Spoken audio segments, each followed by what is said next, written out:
in every restoration project, there comes a point that you have to try things out.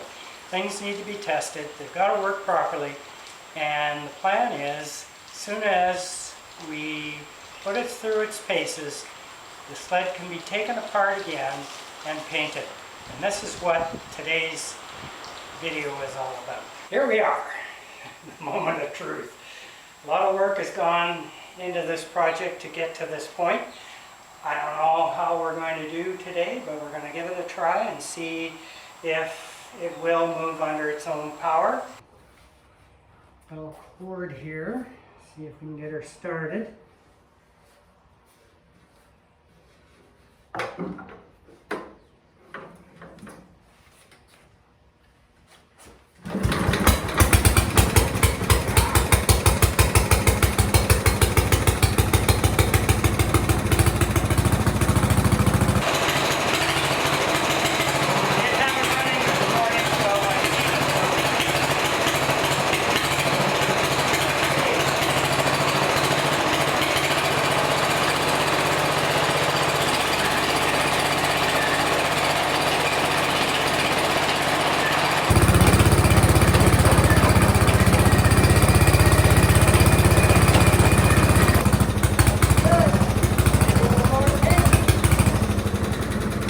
Boy, am I happy.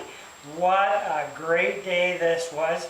Get the sled running, get it moving so that we know that it'll move under its own power. The rest, well, that's adjustment, and we'll get to that. But right now, it's going for paint, and the next stage, you will see this sled red. Awesome.